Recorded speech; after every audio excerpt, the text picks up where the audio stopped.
கர்த்தருடைய பரிசுத்த நாமத்திற்கு ஸ்தோத்திரம் உண்டாவதாக. கர்த்தராகிய இயேசு கிறிஸ்துவுக்கு துதிக்கன மகிமை செலுத்துவோமாக. முதலில் நாம் முதலாவது முத்திரை குறித்து பார்த்தோம். அதில் வந்தவன் வெள்ளை குதிரைக்காரன். அதே போல இரண்டாவது முத்திரையும் பார்த்தோம். அதில் இருந்தவன் பட்டயத்தோடு இருந்தான். அவன் சிகப்பு குதிரைக்காரன். வெள்ளை குதிரையில் இருந்தவன் வில்லை மாத்திரம் பிடித்திருந்தான். இப்படியாக இந்த இரண்டு குதிரைக்காரர்களையும், குதிரையை குறித்தும் சரித்திரத்தின் மூலமாக வேதத்தின் மகத்துவங்களை நாம் அடையாளம் கண்டு கொண்டோம். முதலாவது முத்திரையானது 600 ஆண்டுகளை எடுத்துக்கொண்டது. இரண்டாவது முத்திரையானது 914 ஆண்டுகளை எடுத்துக்கொண்டது. 1400 ஆண்டுகள் சரித்திரத்தை நாம் வேதத்தின் மூலமாக கற்றுக்கொண்டோம். இதைத்தான் யோவானுக்கு வெளிப்படுத்தினார். இப்பொழுது நாம் மூன்றாவது முத்திரைக்குள் கடந்து செல்கிறோம். இந்த மூன்றாவது முத்திரையானது யோவான் தரிசனத்தில் காண்கிறார். இந்த மூன்றாம் முத்திரை கருப்பு குதிரைக்காரன் ஆவான். இவனிடத்தில் இருக்கக்கூடிய பொருள் தராசு, ஒரு வினோதமான பொருள் அவனுடைய கரத்தில் இருக்கின்றது. முதலாவது குதிரைக்காரனிடம் வில் மாத்திரம் இருந்தது, அம்பு இல்லை. இரண்டாவது முத்திரைக்காரனிடத்தில் பட்டயம் இருந்தது. மூன்றாவது முத்திரைக்காரனின் கரத்தில் தராசு இருக்கின்றது. இப்பொழுது நான் மூன்றாவது முத்திரை குறித்து வேதத்திலிருந்து வாசிக்கின்றேன், கவனமாக கேளுங்கள். வெளிப்படுத்தின விசேஷம் 6ஆம் அதிகாரம் 5வது வசனம் 6வது வசனத்தை படிக்கின்றேன். அவர் மூன்றாம் முத்திரையை உடைத்தபோது மூன்றாம் ஜீவனானது, நீ வந்து பார் என்று சொல்ல கேட்டேன். நான் பார்த்தபோது இதோ ஒரு கருப்பு குதிரை கண்டேன். அதன் மேல் ஏறியிருந்தவன் ஒரு தராசை தன் கையிலே பிடித்திருந்தான். அப்பொழுது ஒரு பணத்துக்கு 1 படி கோதுமை என்றும், ஒரு பணத்துக்கு 3 படி வார்கோதுமை என்றும், எண்ணெயையும் திராட்சரசத்தையும் சேதப்படுத்தாதே என்றும் 4 ஜீவன்களின் மத்தியில் இருந்து உண்டான சத்தத்தை கேட்டேன். இது மூன்றாம் குதிரை, கருப்பு குதிரை. இதற்கும் 2 வசனம்தான் கொடுக்கப்பட்டிருக்கின்றது. இந்த மூன்றாம் முத்திரையானது எடுத்துக்கொண்ட காலம் கிபி 1520 முதல் கிபி 1750 வரை எடுத்துக்கொண்டது. ஏறக்குறைய 230 ஆண்டுகள் மூன்றாம் குதிரை எடுத்துக்கொண்டது. மூன்றாம் குதிரையானது 230 ஆண்டுகள். முதலாவது குதிரை எடுத்துக்கொண்ட ஆண்டு 606 ஆண்டு. இரண்டாவது குதிரை எடுத்துக்கொண்ட ஆண்டு 914 வருடம் எடுத்துக்கொண்டது. மூன்றாவது குதிரை கருப்பு குதிரைக்காரன் 230 ஆண்டுகளை எடுத்துக்கொண்டான். 230 ஆண்டுகள் சரித்திரத்தை நாம் பார்க்கலாம், வேதத்தின் வாயிலாக, சரித்திரத்தின் வாயிலாக. இந்த மூன்றாம் குதிரைக்காரனுடைய கரத்தில் இருக்கக்கூடிய ஆயுதம் தராசு. தராசு அவன் கரத்தில் இருந்தது. இங்கே வந்து பார் என்று சொன்ன ஜீவன் யார் என்றால் மனிதன், மனித முகம், மனித முகம். மனிதன் என்பது ஞானத்தை குறிக்கின்றது. மனிதன் என்பவன் ஞானம், ஞானமானது மனிதனின் மூலமாக வெளிப்பட்டது. எந்த ஜீவன்களுக்கும் மனிதனுக்கு கொடுக்கப்பட்ட ஞானம் இல்லை. இந்த கிபி 1500க்கு பின்புதான் விஞ்ஞானமானது வளர்ச்சியை நோக்கி செல்ல ஆரம்பித்தது. விஞ்ஞானமானது 1500ஆம் ஆண்டுகளுக்கு பின்புதான் மிக வேகமாக விஞ்ஞானம் வளர்ச்சி கண்டது. ஆதலால் அதன் முகம் மனித முகமாக இருந்தது. இந்த மனித முகத்தை குறித்து நாம் பார்க்கலாம். அதற்கு முன்பு அந்த 2 முத்திரைகளும் 3ஆம் முத்திரைகளுடைய சில காரியங்களை நாம் பார்ப்போம். முதலாம் முத்திரையின் காலத்தில் நிசாயா மகா சங்கம் உருவாகியது. இந்த சங்கம் உருவாகிய பொழுது கர்த்தராகிய இயேசு கிறிஸ்துவின் சபையை நிராகரித்து கத்தோலிக்க சபை ஸ்தாபிக்கப்பட்டது. அதன் பிறகு உலகம் முழுவதும் தானியேல் தீர்க்கதரிசியின் கணக்குப்படி 1290 நாட்கள், அதாவது 1290 வருடம் கத்தோலிக்க சபைதான் கிறிஸ்தவ சபை என்று உலகம் முழுவதும் பொய் சொல்லி ஜனங்களை ஏமாற்றி தங்கள் கத்தோலிக்க மார்க்கத்தை உலகம் முழுவதும் ஸ்தாபித்தார்கள். அதை நாம் சரித்திரபூர்வமாக காணலாம். நிசாயா மகாநாடு கிபி 13ஆம் ஆண்டு கூட்டப்பட்டது. இந்த கணக்கின்படி பாப்டிஸ்ட் சபையானது ஜான் ஸ்மித் என்பவரால் ஆம்ஸ்டர்டாம் என்ற இடத்தில் தோற்றுவித்தார். அதற்கு முன்பு மார்ட்டின் லூத்தரால் கிபி 1520ஆம் ஆண்டு புரொட்டஸ்டன்ட் என்ற சபை உருவாகியது. அதன் பிறகு புரொட்டஸ்டன்ட் சபையானது பிரிந்து பாப்டிஸ்ட் சபை உருவாகியது. ஜான் ஸ்மித் என்பவரால் ஆம்ஸ்டர்டாம் என்ற இடத்தில் தோற்றுவித்தார். அதன் பிறகு கிபி 1629ஆம் ஆண்டு ரோஜர் வில்லியம் என்பவரால் அமெரிக்கன் பாப்டிஸ்ட் என்ற சபை உருவாகியது. இப்படியாக ரோமன் கத்தோலிக்கத்தில் இருந்து புரொட்டஸ்டன்டில் இருந்து பாப்டிஸ்ட் சபை, அதிலிருந்து அமெரிக்கன் பாப்டிஸ்ட் சபை, அதற்கு பின்பு 1665ஆம் ஆண்டு நண்பர்கள் ஐக்கிய சபை என்று உருவாக்கினார்கள். டர்பி ஜார்ஜ் பாக்ஸ் என்பவரால் இங்கிலாந்தில் தோற்றுவிக்கப்பட்டது. இறுதியில் கிபி 1730ஆம் ஆண்டு ஜான் வெஸ்லி பால் என்பவரால் மெத்தடிஸ்ட் சபை இங்கிலாந்தில் ஸ்தாபிக்கப்பட்டது. இங்கிலாந்தில் பாப்டிஸ்ட் சபை ஆரம்பிக்கப்பட்ட பிறகுதான் புரொட்டஸ்டன்ட் சபையானது வளர்ச்சியில் சென்றது.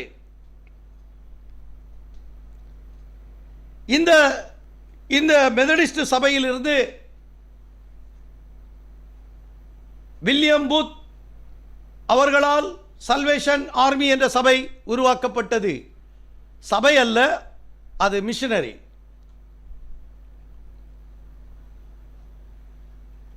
இப்படியாக ஒரு சபையிலிருந்து ஒரு சபை பிரிந்து இறுதி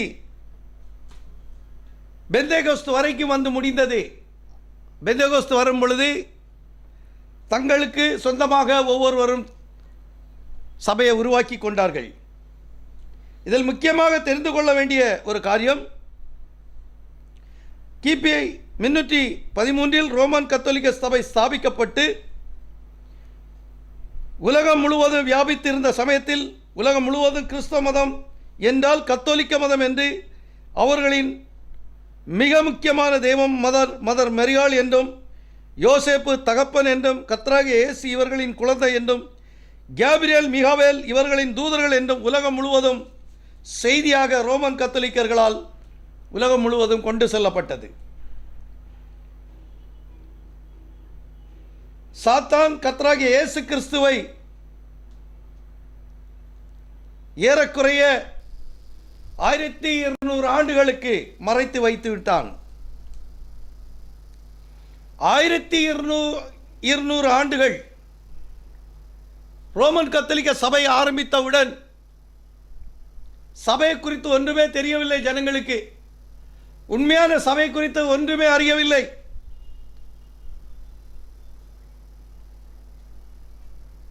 உண்மையான சபை கர்த்தராகிய இயேசு கிறிஸ்துவின் சபை.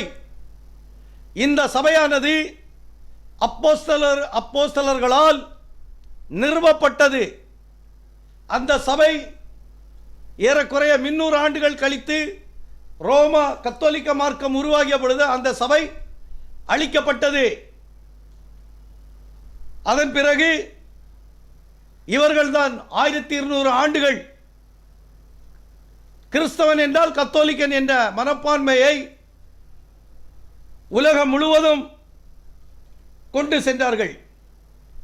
கிறிஸ்தவர்களின் தெய்வம் மரியாள் என்றும் யோசேப்பு என்றும் அறிமுகப்படுத்தப்பட்டன. இயேசு கிறிஸ்து 3வது நபராக காண்பிக்கப்பட்டது. அதுதான் இன்று வரைக்கும் கத்தோலிக்கர்களின் கொள்கையாக இருக்கின்றது. இவர்களின் இந்த சாத்தானின் இந்த சதி திட்டங்களை முறியடிப்பதற்காக தேவன் ஒரு பாத்திரத்தை தெரிந்து கொண்டார். தேவன் ஒரு பாத்திரத்தை தெரிந்து கொண்டார்.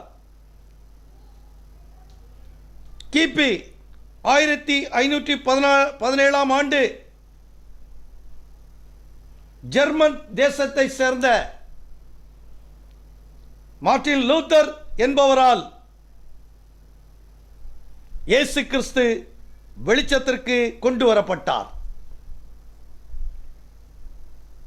அதுவரை கத்தோலிக்கர்கள் மூடி மறைத்து வைத்திருந்த இந்த இயேசு கிறிஸ்துவை மார்ட்டின் லூத்தர் அவர்கள் வெளிச்சத்திற்கு கொண்டு வந்தார். அது 3ஆம் முத்திரையின் காலத்தில் தான் நிகழ்ந்தது. கருப்பு குதிரையின் காலத்தில் நிகழ்ந்தது. ஆதலால் வேதம் இப்படி கூறுகின்றது, எண்ணெயும் திராட்சரசத்தையும் சேதப்படுத்தாதே என்று 3வது முத்திரை எச்சரித்திருக்கின்றது. புரொட்டஸ்டன்ட் சபை உருவாகிய பின் கத்தோலிக்கருக்கும் புரொட்டஸ்டன்ட்களுக்கும் நடந்த போர் குலையை நடுநடுங்க வைத்திருக்கின்றது என்று சரித்திராசிரியர்கள் எழுதியிருக்கிறார்கள். முதலில் ரோமர்கள் கொத்து கொத்தாக யூதர்களையும் இஸ்ரவேலர்களையும் படுகொலை செய்து வந்திருந்த இந்த ரோமர்கள் இடைக்காலத்தில் பரிசுத்தவான்களையும் படுகொலை செய்தார்கள். கான்ஸ்டன்டைன் காட்சியில் வந்து கத்தோலிக்க சபை உருவான பொழுது கிறிஸ்தவர்கள் மீது தாக்கப்பட்ட அதிரடிகள் எல்லாம் நிறுத்தி வைக்கப்பட்டன. ஏறக்குறைய 1000 ஆண்டுகளுக்கு மேலாக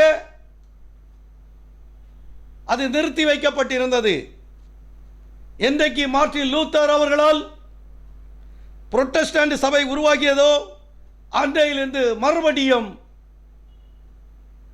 ரோமர்கள் தங்கள் ஆட்டத்தை ஆரம்பித்து விட்டார்கள்.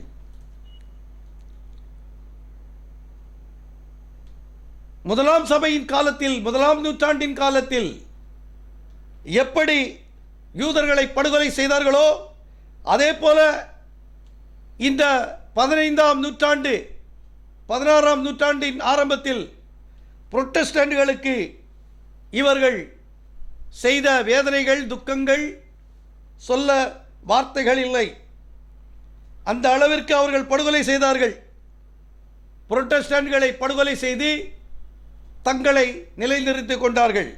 கேட்டால் நாங்கள் ஆதி கிறிஸ்தவ சபை, இதைதான் யோவான் பார்த்து ஆச்சரியப்பட்டான். இவர்கள் எப்படி ஆதி கிறிஸ்தவர்கள் என்று சொல்ல முடியும்? கிறிஸ்தவர்களை கொன்றுவிட்டு அவன் எப்படி தன்னை ஆதி கிறிஸ்தவன் என்று நிறுத்தி கொள்ள முடியும் என்று யோவான் பார்த்து ஆச்சரியப்பட்டான். இதைதான் நாம் பார்த்தோம். இந்த மூன்றாம் முத்திரையை உடைத்த போது மூன்றாம் ஜீவன் வந்து பார் என்று சொல்ல கேட்டேன். நான் பார்த்தபோது கருப்பு குதிரை கண்டேன். கருப்பு என்பது இருளை குறிக்கின்றது. அது தியேத்திர சபை இருளை நோக்கி சென்றது. அங்கே இருந்து சிமிர்னா சபைக்கு போக ஆரம்பிக்கின்றது.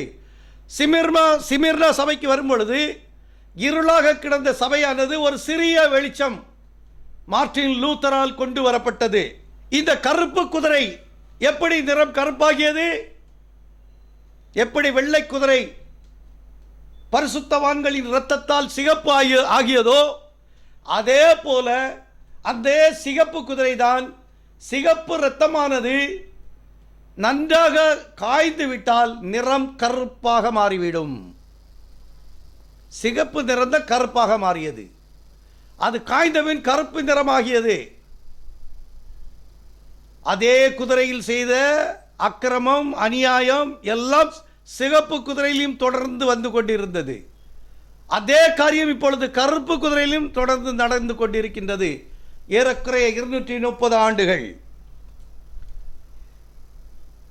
இந்த மூன்றாவது ஜீவன் யார்? மனித முகம். மனித முகம் என்பது விஞ்ஞானத்தை குறிக்கிறது என்று நாம் பார்த்தோம். அதில் விசேஷமாக விஞ்ஞானத்திற்கு மிக விசேஷமான ஒரு பொருள் கண்டுபிடிக்கப்பட்ட ஆண்டு 15ஆம் நூற்றாண்டு தான். கிபி 1455ஆம் ஆண்டு ஜெர்மன் நாட்டை சேர்ந்த ஜான் கூடன்பார்க் என்பவரால் அச்சு எந்திரம் கண்டுபிடிக்கப்பட்டது. அச்சு எந்திரம் கண்டுபிடிக்கப்பட்ட அன்று முதல் அச்சுவில் ஏற்றப்பட்ட புஸ்தகம் நம்முடைய பரிசுத்த வேதாகமம். ஆங்கிலத்தில் பைபிள் என்று சொல்லக்கூடிய நம்முடைய பரிசுத்த வேதாகமம் தான் முதல் அச்சில் ஏறியது என்ற பெருமைக்குரிய புஸ்தகமாக மாறியது. அதுதான் மனித முகம். இதுதான் மனிதன் காட்சியில் வந்து விட்டான். இதுதான் விஞ்ஞானத்தை குறிக்கின்றது. இந்த மனித முகமானது மறைக்கப்பட்டிருந்த தேவ ரகசியங்கள் எல்லாம் புஸ்தக வடிவில் கொண்டு வந்து இன்றைக்கு நம் கரத்தில் கொடுத்திருக்கின்றது. இந்த அச்சு எந்திரம் மாத்திரம் கண்டுபிடிக்காவிட்டால் இன்றைக்கு நாம் வேதத்தின் மகத்துவத்தை தெரிந்து கொள்ள முடியாது. நாம் வேதத்தை கற்று அறிவதற்காக தேவன் முதலில் அச்சு எந்திரத்தை தயாரித்து தன் பிள்ளைகளுக்காக பரிசாக வழங்கினார். அநேக வருடங்களாக மீட்பின் புஸ்தகத்தில் யார் யாருடைய பெயர் இருந்ததோ அது எல்லாம் இப்பொழுது நம் கரத்தில் பரிசுத்த வேதத்தின் வழியாக நாம் பார்த்து விட்டோம். யோவான் இந்த கருப்பு குதிரையை பார்த்து ஆச்சரியப்பட்டான், மிகவும் ஆச்சரியப்பட்டான். எப்படி எனில், முதலாவது வெள்ளை குதிரையில் அமர்ந்திருந்தவன் வில்லை மாத்திரம் பிடித்துக்கொண்டு கிரீடத்தை பெற்றுக்கொண்டான். இரண்டாவது குதிரைக்காரன், சிகப்பு குதிரைக்காரன், பட்டயத்தை கையில் வைத்துக்கொண்டு சமாதானத்தை பூமியிலிருந்து எடுத்து விட்டான். ஒவ்வொரு குதிரைக்காரனை குறித்து யோவான் ஆச்சரியமாக பார்த்து கொண்டிருக்கிறான். வெள்ளை குதிரைக்காரனும் ஆதி கிறிஸ்தவன், சிகப்பு குதிரைக்காரனும் ஆதி கிறிஸ்தவன். இப்பொழுது கருப்பு குதிரைக்காரன் வர்றான். இவன் கையில் இருந்தது வேடிக்கையான பொருள், அதுதான் தராசு. அவன் தராசுவை கையில் பிடித்து கொண்டான். வெள்ளை குதிரையில் அமர்ந்திருந்தவன் தான் சிகப்பு குதிரையில் அமர்ந்திருந்தான், அவன்தான் கருப்பு குதிரையிலும் அமர்ந்திருக்கிறான் என்பதை பார்த்தான் யோவான். கருப்பு குதிரையில் சவாரி செய்யும் இவனை சற்று கவனித்து பார்ப்போம். கருப்பு என்பது இருளை குறிக்கின்றது. இந்த மூன்றாம் முத்திரையானது தியத்திர சபையோடு தொடர்பு உள்ள சபையாகும். மூன்றாம் முத்திரையானது தியத்திர சபையின் வழியாக சிமிர்னா சபைக்கு வந்து சேர்ந்தது. சிமிர்னா சபைக்கு வந்து பரிசுத்தவான்களோட மறுபடியும் யுத்தத்தை ஆரம்பித்து விட்டான். ஏறக்குறைய அவன் பூமியிலிருந்து சமாதானத்தை எடுத்து போட்டவன். பூமியிலிருந்து சமாதானத்தை எடுத்து போட்ட இவன் இப்பொழுது அவன் கையில் இருப்பது தராசு. அது வியாபாரிகளின் கரத்தில் இருக்கின்றது. தராசு வியாபாரத்தை குறிக்கின்றது, பொருளாதாரத்தை குறிக்கின்றது. முதலாவது குதிரைக்காரன், வெள்ளை குதிரைக்காரன் மதத்தால் ஆதிக்கம் பெற்றுவிட்டான். இரண்டாம் குதிரைக்காரன் உலகத்தில் மார்க்கத்தை உருவாக்கி, கத்தோலிக்க மார்க்கத்தை உருவாக்கி தன்னை நிலைநாட்டிக் கொண்டான். மூன்றாவது நபர் தராசை கையில் பிடித்துக் கொண்டு உலகத்தின் செல்வத்தை பகுதியை தன்னகத்தில் வைத்துக் கொண்டான். 50% பொருளாதாரம் மூன்றாம் குதிரையின் காலத்திலே அவன் பிடித்து விட்டான். இன்று நேற்றல்ல, மூன்றாம் குதிரையின் காலம் 1517ஆம் ஆண்டே அவன் பொருளாதாரத்தை தன்னகத்தில் வைத்துக் கொண்டான். இப்பொழுது அவன் மதமும் அரசாங்கமும் பொருளாதாரமும் கத்தோலிக்கரின் கையில் இருக்கின்றது பரிபூர்ணமாக. இதை தான் இந்த 3 குதிரைகளும் செய்தது. முதலாம் குதிரைக்காரன் மதத்தை பிடித்து கொண்டான். இரண்டாம் குதிரைக்காரன் அரசாங்கத்தை பிடித்து கொண்டான். மூன்றாவது குதிரைக்காரன் பொருளாதாரத்தை பிடித்து கொண்டான். இப்படியாக உலகத்தை தன்னகத்தில் வைத்துக்கொண்டு ஒரு படி கோதுமை ஒரு பணத்துக்கு விற்க ஆரம்பித்தான். ஒரு பணத்துக்கு 3 படி கோதுமையை விற்க ஆரம்பித்தான். இது அவனுடைய கபட்டுத்தனத்தை வெளிப்படுத்துகின்றது. இதைதான் வேதம் சொல்லுகின்றது. நீ எதை செய்தாலும் பரவாயில்லை. மூன்றாம் முத்திரை சொல்லுகின்றது, நீ எண்ணெயும் திராட்சரசத்தையும் சேதப்படுத்தாதே. நீ என்ன வேண்டாலும் செஞ்சிக்கா, நீ கோதுமை வேண்டாம் வித்துக்கா. அதுதான் ஒரு படி கோதுமை என்பது இயேசு கிறிஸ்துவின் நாமத்தினால் உள்ள ஞானஸ்தானம் அப்போஸ்தலர்களால் அறிவிக்கப்பட்டது.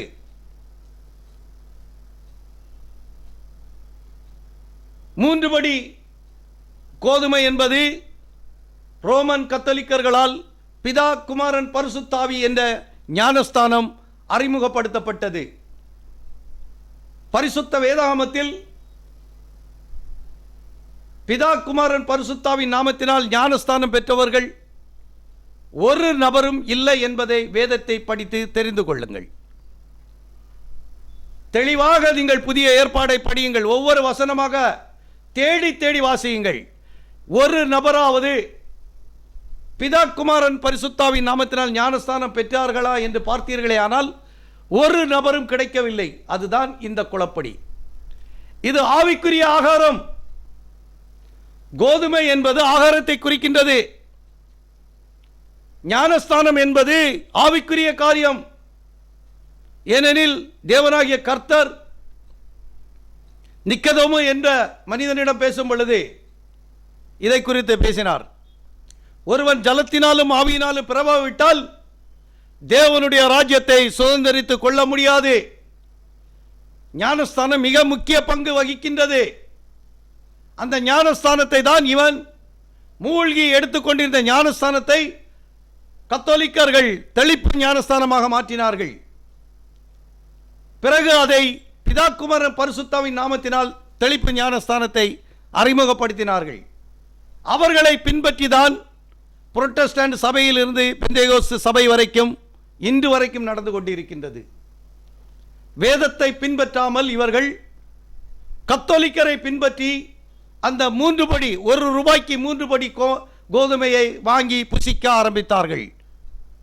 ஆகிலும், மூன்றாம் முத்திரை சொல்லுகின்றது, ஆகிலும் அவர்கள் பிதா குமாரன் பரிசுத்தாவினால் ஞானஸ்தானம் எடுத்த பொழுதும் அங்கேயும் என்னுடைய பிள்ளைகள் உண்டு. ரோமன் கத்தோலிக்கலையும் என்னுடைய பிள்ளைகள் உண்டு, பரிசுத்தவான்கள் உண்டு. லூத்தரன்களிலும் என்னுடைய பரிசுத்தவான்கள் உண்டு. புரொட்டஸ்டன்ட்களிலும் என்னுடைய பரிசுத்தவான்கள் உண்டு. பெந்தகோஸ்திலும் என்னுடைய பரிசுத்தவான்கள் உண்டு. அவர்கள் ஒருவேளை 3 படி கோதுமை புசித்திருக்கலாம். ஆகிலும் அவர்களுக்குள் ஒரு அபிஷேகம் இருக்கின்றது. ஆகையால் அவர்களை நீ சேதப்படுத்தாதே. அந்த சபையில் இருக்கக்கூடிய என் பிள்ளைகளிடத்தில் இருக்கக்கூடிய எண்ணெயும் திராட்சரசத்தையும் சேதப்படுத்தாதே என்று மூன்றாம் குதிரைக்கு மனித முகத்தால் எச்சரிக்கப்படுகின்றது.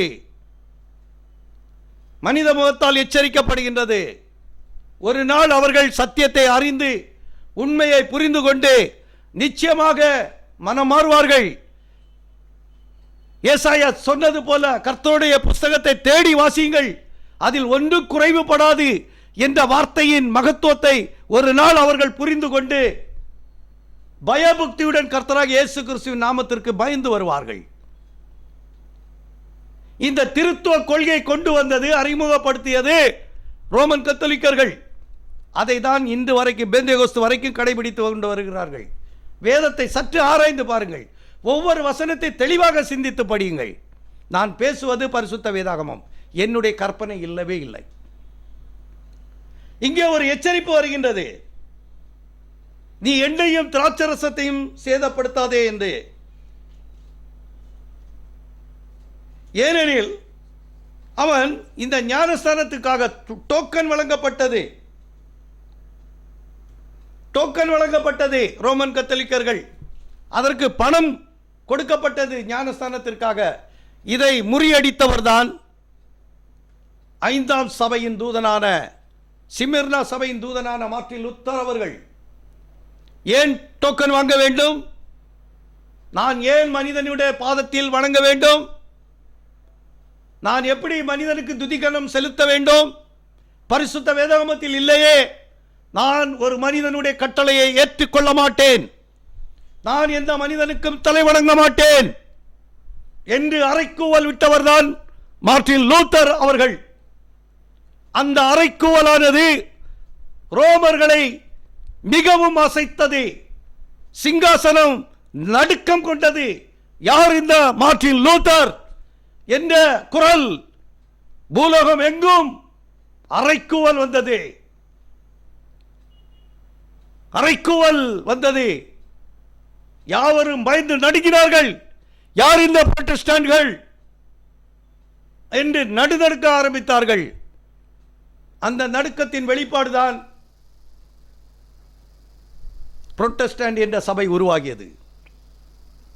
அதற்கு முன்பு யூதர்களை படுகொலை செய்து கொண்டு இரத்தத்தை ருசி பார்த்து கொண்டிருந்த இந்த ரோமர்கள் இடைக்காலத்தில் பரிசுத்தவான்களின் இரத்தத்தையும் குடித்தவர்கள். மார்ட்டின் லூத்தரின் காலத்திற்கு பின்பு மிக படு ஆக்ரோஷமாக அநேக பரிசுத்தவான்கள் புரொட்டஸ்டன்ட்களை படுகொலை செய்தார்கள் என்று சரித்திர ஆசிரியர்கள் எழுதியிருக்கிறார்கள். 6,80,00,000 பேர்களை படுகொலை செய்த இந்த ரோமர்கள் தங்களை ஆதி கிறிஸ்தவர்கள் என்று குறிப்பிடுவதை தான் யோவான் பார்த்து ஆச்சரியப்பட்டான். யோவான் பார்த்து ஆச்சரியப்பட்டது இதுதான். என்னையும் திராட்சரசத்தையும் இனி நீ சேதப்படுத்த கூடாது, சேதப்படுத்த முடியாது. ஏனெனில் நம்முடைய கர்த்தராகிய இயேசு கிறிஸ்து சிலுவையில் அறையப்படுவதற்கு முன்பு ராப்போஜனை குறித்து ரொம்ப தெளிவாக பேசினார். அவர் சொல்லுகிறார், என்னுடைய மாம்சத்தையும் என்னுடைய இரத்தத்தையும் ஒருவன் புசிக்காவிட்டால் அவன் தேவனுடைய சமூகத்தை பார்க்க முடியாது, செல்ல முடியாது என்று சொன்னார். அப்படியானால் எப்படி ஞானஸ்தானம் முக்கியம் வாய்ந்ததோ அதே போல ராப்போஜனம் முக்கியம் வாய்ந்தது. ராப்போஜனம் எப்பொழுது எடுக்கப்பட்டது? ஏசப்பா சமயத்தில் எப்படி கொடுத்தார்? இரவு வேளையில் கொடுக்கப்பட்டது. இன்றைக்கு ராபோஜனமானது வேடிக்கை பொருளாகிவிட்டது. திராட்சரசமும் ரொட்டியை கொடுத்தார்கள், இன்று பன்னுகளை கொடுக்கிறார்கள், வேப்பர் வந்திருக்கின்றது. இது அல்ல, இயேசு கிறிஸ்து அறிமுகப்படுத்தியது ரொட்டி. அது எந்த வேளையில் புசிக்க வேண்டும்? இரவு வேளை. இப்பொழுது எல்லா சபைகளும் பகலில் கொடுக்க ஆரம்பித்து விட்டார்கள். தேவனுடைய வார்த்தையை மாற்றுவது குற்றம், குற்றம், குற்றம். அது குற்றமே. ஏனெனில் ஒரு சமயம் பழைய ஏற்பாட்டின் காலத்தில் உடன்படிக்கையின் பெட்டி போய்கொண்டிருக்கிற நேரத்தில் மாடு அசைவாடியவுடன் அதை ஒரு புறஜாதி தொட்டான். அவன் தொட்ட நோக்கம் உடன்படிக்கை பெட்டி கீழே விழுந்து விடுமே என்று. ஆனால் தேவன் அவன் தொடக்கூடாது, புறஜாதி தொடக்கூடாது. அவனை அடித்தார். பழைய ஏற்பாட்டின் காலத்தில் அந்த கதை கிறிஸ்தவர்களுக்கு புரியும். அதே போல இதைவிடவும் ஒரு மேன்மையான காரியம் மோசேயின் காலத்தில் நிகழ்த்தினார். மோசேயிடம் சொன்னார், மோசே, நீ அந்த கன்மலை பார்த்து பேசு என்று சொன்னார். ஜனங்களுடைய முறுமுறுப்பின் நிமித்தம் தேவனுடைய வார்த்தையை மறந்து விட்டான். மறந்து பேசுவதற்கு பதில் அடித்து விட்டான். தேவன் அவனை மன்னிக்கவில்லை. நாம் யாவருக்கும் தெரிந்த உண்மை அது. வார்த்தையை மீறுவது பாவம். பேசு என்றால் அடித்தான். வார்த்தை பாவமாக மாறுகின்றது. அப்போ இரவில் கொடுக்கப்பட்ட இந்த ராபோஜனம் பகலில் மாற்றுமே. ஆனால்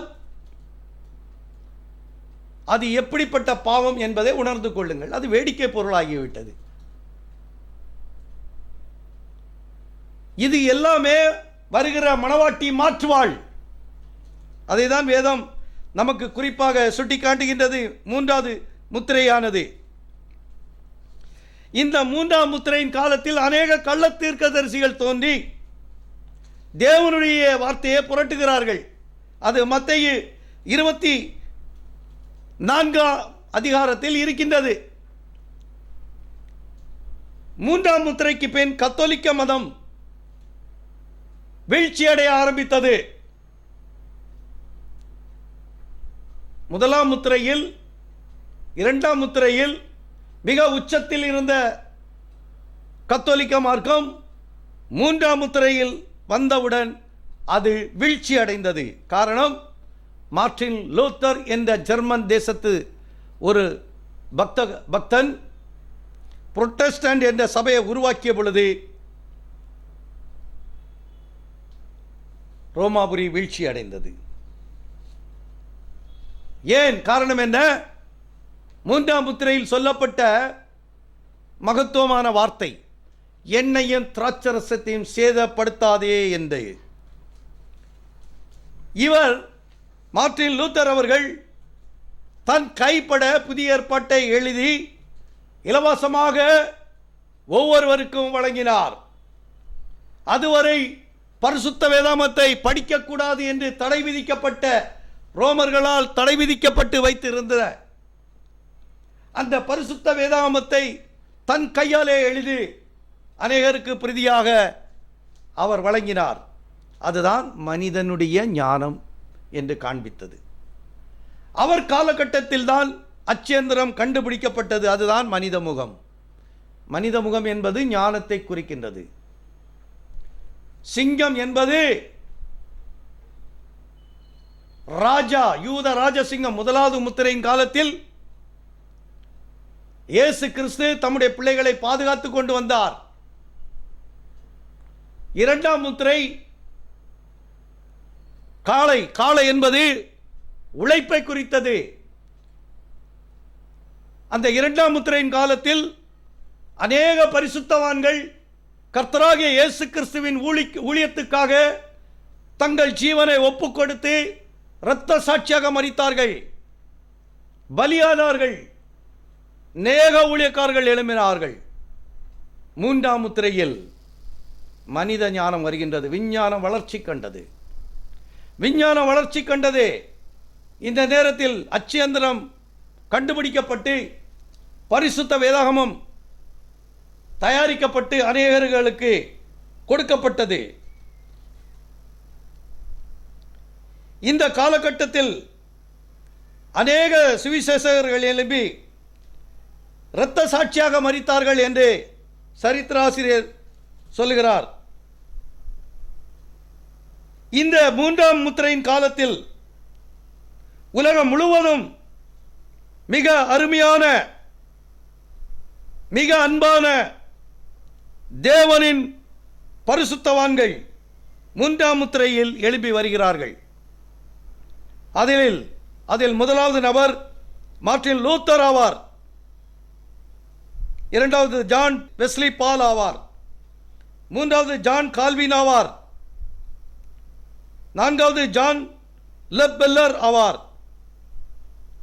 அடுத்து William Farel, John Calvin, John டான்சன், William Tyndale, John Knox, Roger Williams, William Miller, Joseph Wolff, William Booth என்ற பரிசுத்தவான்கள் மூன்றாவது முத்திரையின் காலத்தில் எழும்பி எண்ணெயும் திராட்சரசத்தையும் பாதுகாத்துக் கொண்டு வந்தார்கள். எண்ணெயும் திராட்சரசத்தையும் பாதுகாத்துக் கொண்டு வந்த இந்த பரிசுத்தவான்கள் மூணாம் முத்திரையின் காலத்தில் கர்த்தருடைய ஊழியத்தை பயபக்தியாக செய்து உலகம் முழுவதும் புரோட்டஸ்டன்ட் சபைகளை கொண்டு சென்றார்கள். ஆவிக்குரிய சபைகள் எழுப்பப்பட்டது. இயேசுவை அறியாத ஜனங்களும் இயேசுவை அறிந்து கொண்டது மூன்றாம் முத்திரையின் காலத்தில் இருந்து. அதுதான் மனித முகம்.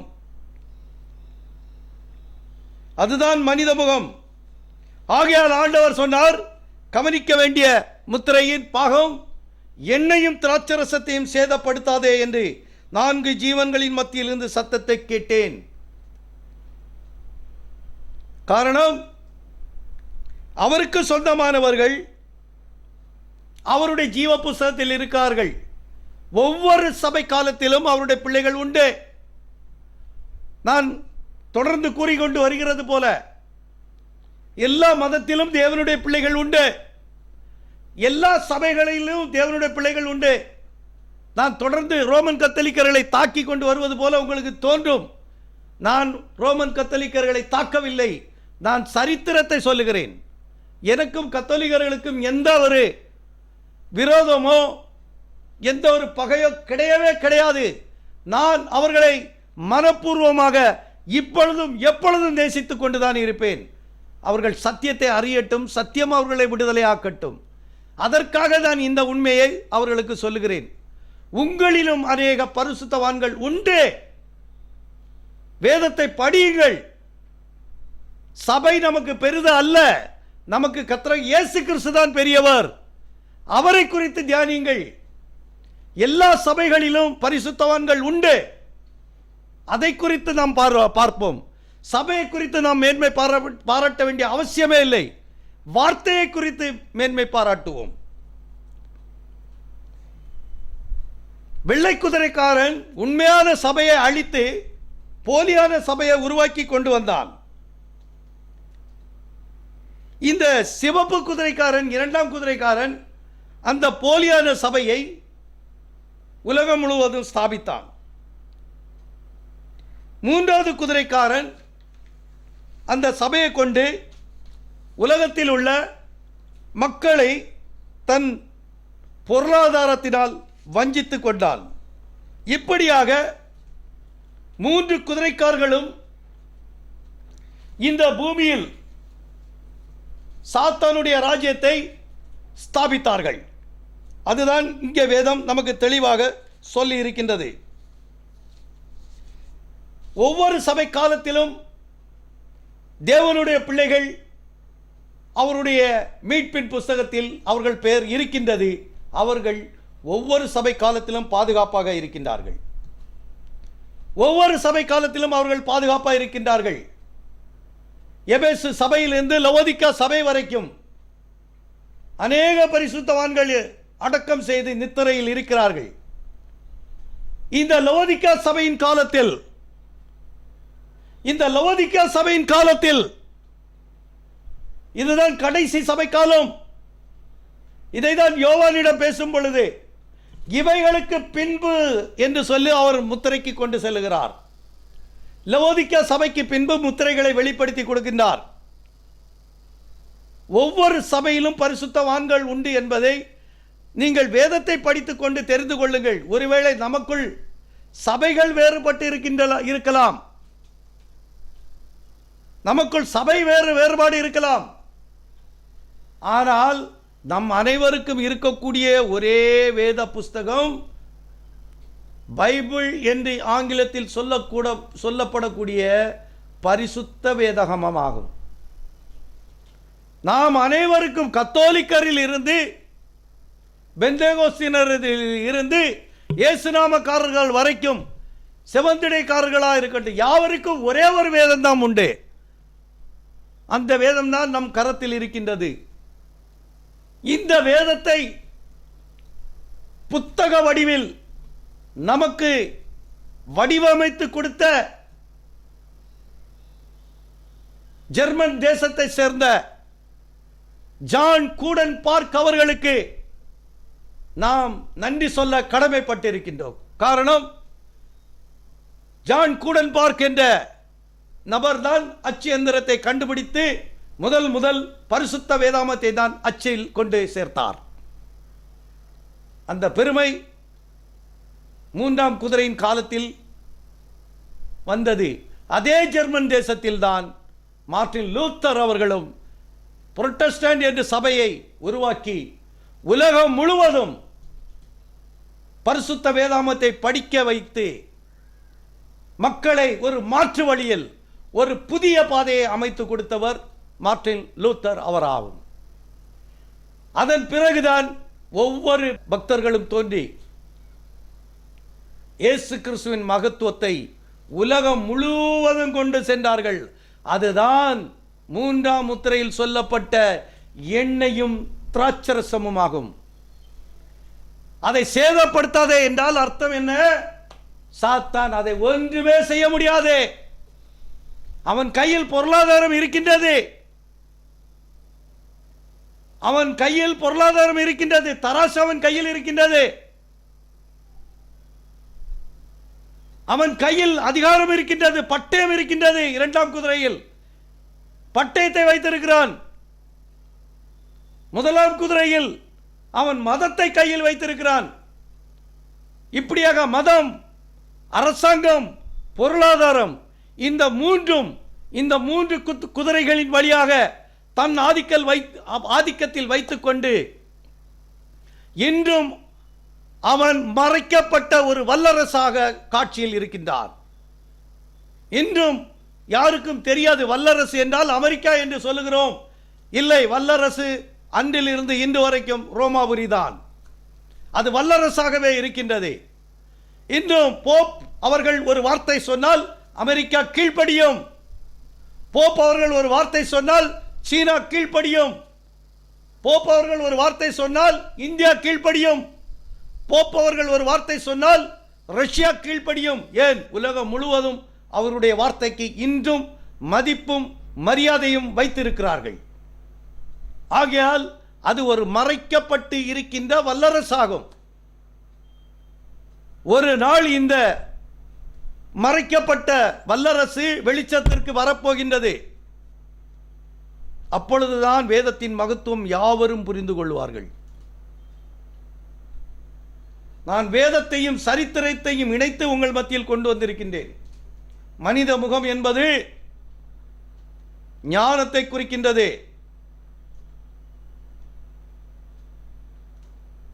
காளை என்பது பரிசுத்தவான்களின் உழைப்பை குறிக்கின்றது. சிங்கம் என்பது நம்முடைய கர்த்தராகிய இயேசு கிறிஸ்துவை குறிக்கின்றது. அவர்தான் யூத ராஜசிங்கமாகும். அந்த யூத ராஜசிங்கம் தான் இந்த மூன்றாவது குதிரை, நாலாவது குதிரை வரைக்கும், 7 முத்திரை வரைக்கும் ஒவ்வொரு பரிசுத்தவான்களையும் பாதுகாத்துக் கொண்டு இருக்கின்றார். இந்த பரிசுத்தவான்கள் ஒவ்வொருடைய பெயரும் ஜீவ புஸ்தகத்தில் எழுதப்பட்டிருக்கின்றது. அதை தான் யோவான் பார்த்து மகிழ்ச்சி அடைந்தான். ஆனால் இந்த குதிரைக்காரர்களை காணும் பொழுது அவன் ஆச்சரியப்பட்டான். இவர்கள் தங்களை ரோமர்களாக இருந்து ரோம கலாச்சாரத்தை செய்து கொண்டே இருக்கிறார்கள். இவர்கள் ஆதி கிறிஸ்தவர்கள் என்று சொல்லுகிறார்கள். ஆதி கிறிஸ்தவர்கள் யார்? ஆதி அப்போஸ்தலர்கள் தான் ஆதி கிறிஸ்தவர்கள். ஆதி அப்போஸ்தலர்கள் தான் ஆதி கிறிஸ்தவர்கள். அவர்கள் தோற்றுவித்த சபைக்கு பெயர் என்ன? இயேசு கிறிஸ்து என்ற சபை. இன்று இயேசு கிறிஸ்து என்ற சபை உலகத்தில் எங்கு இருக்கிறதா? ஒரு ஸ்தாபனம் இருக்கிறதா என்று பார்த்தால் இல்லை. ஏதோ சில இண்டிபெண்டன்ட்கள், அதாவது சுதந்திரமாக ஊழியம் செய்யக்கூடியவர்கள், தனியாக ஊழியம் செய்யக்கூடிய தனியார் ஊழியம் செய்கின்ற அவர்கள் பெயர்கள் வைத்திருக்கிறார்கள் இயேசு கிறிஸ்து என்ற பெயர். இன்றைய காலகட்டத்தில் சபைகளுடைய பெயரெல்லாம் வேடிக்கையான பெயர்களாக இருக்கின்றது. லண்டன் மிஷன், அமெரிக்கன் மிஷன், இப்படி ஒரு நாடுகளின் பெயரில் சபை ஸ்தாபிக்கப்படுகிறது. அது அந்த நாட்டினுடைய ஆவிதான் அந்த சபையில் உட்கார்ந்து இருக்கும். எந்த சபையில் எந்த பெயர் இருக்கின்றதோ அந்த பேரு தான் அந்த சபைக்கு சொந்தமானவர். அவர்தான் அங்கே ஆட்சியில் இருப்பார் என்பதை நாம் வேதத்தின் வாயிலாக கண்டுகொண்டோம். வேதத்தின் வாயிலாக கண்டுகொண்டோம். இந்த மூன்றாவது முத்திரைக்கு கொடுக்கப்பட்ட எச்சரிப்பு, குதிரைக்காரனுக்கு எச்சரிப்பு என்ன கொடுத்தார்? எண்ணெயும் திராட்சரசத்தையும் சேதப்படுத்தாதே. அவன் சேதப்படுத்த முடியாது, அவன் நெருங்கவே முடியாது. ஆகையால் இதை கேட்டுக்கொண்டு இருக்கும் பரிசுத்தவான்களே, தேவனுடைய வார்த்தைக்கு தலை வணங்குங்கள். கர்த்தருடைய புஸ்தகத்தை தேடி வாசியுங்கள். வேத ஞானத்தை பெற்றுக்கொள்ளுங்கள். வேதத்தின் ரகசியத்தை தெரிந்து கொள்ளுங்கள். அதுதான் நமக்கு ஆசீர்வாதத்தை கொண்டு வரும். அவர்களைப் போல எண்ணெயும் திராட்சரசத்தையும் பரிசுத்தவான்களே சேதப்படுத்தாதிருங்கள். அதை தேடி வாசியுங்கள், பருகுங்கள். திராட்சரசம் என்பது என்ன? ஊக்கம். ஊக்கம். ஒருவன் திராட்சரசம் குடித்தால் அவனுக்குள் ஒரு மயக்கம் வரும்.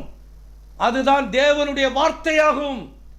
இந்த பரிசுத்தமான தேவனுடைய வார்த்தையை நீங்கள் உட்கொள்ளும் பொழுது உங்களுக்குள் ஒரு வல்லமை புறப்படும். அந்த திராட்சரசத்தின் ஊக்கம் நமக்குள் வரும். அதுதான் வெளிப்பாடு. அந்த ஊக்கம் வர வேண்டும், மன தைரியம் வர வேண்டும். எண்ணெய் என்பது அபிஷேகத்தை குறிக்கின்றது. இந்த மூன்றாவது குதிரையின் காரனின் சமயத்தில் அபிஷேகம் இறங்குகின்றது. இந்த மூன்றாவது குதிரைக்காரன் சமயத்தில் தான் இரண்டு வல்லமை இறங்குகிறது. பாருங்கள், ஒன்று அபிஷேகம், இன்னொன்று ஊக்கம். அதை தான் நாம் பரிசுத்தவான்கள் பட்டியலை பார்த்தோம். மார்ட்டின் லூத்தரில் ஆரம்பித்து வில்லியம் பூத்தில் இருந்து வில்லியம் பர்னாம் வரைக்கும் வந்தது. இப்படிப்பட்ட பரிசுத்தவான்கள் உலகத்தை அசைத்தார்கள். உலகத்தை அசைத்துக் கொண்டு இன்று நித்திரைக்குள் இருக்கிறார்கள். கர்த்தராகிய இயேசு கிறிஸ்து வரும் பொழுது இவர்கள் எல்லாரும் காட்சியில் வருவார்கள். அதை நாம் அடுத்த நான்காவது முத்திரையில் பார்க்கலாம். அதை நாம் நான்காம் முத்திரையை பார்க்கலாம். அங்கே என்னென்ன காரியங்கள் தேவன் வைத்திருக்கிறார் என்பதை நான்காம் முத்திரையின் மூலம் பார்க்கலாம். மூணாவது முத்திரையை உங்கள் மத்தியில் தெளிவாக வைத்து விட்டேன். முதல் முத்திரை, இரண்டாவது முத்திரை, மூன்றாவது முத்திரை என்று உங்கள் மத்தியில் வைத்து விட்டேன். இந்த சத்தியத்தை கேட்டுக்கொண்டு இருக்கின்ற என் அருமை தேவ பிள்ளைகளே, இந்த சத்தியத்தை கேட்பது நீங்கள் மட்டுமல்ல, அநேகர்களுக்கு கொண்டு செல்லுங்கள். சத்தியத்தை அவர்கள் அறியட்டும், சத்தியம் அவர்களை விடுதலையாக்கட்டும். கர்த்தர் நம் எல்லோரையும் ஆசீர்வதிப்பார். ஆமேன். அல்லேலூயா.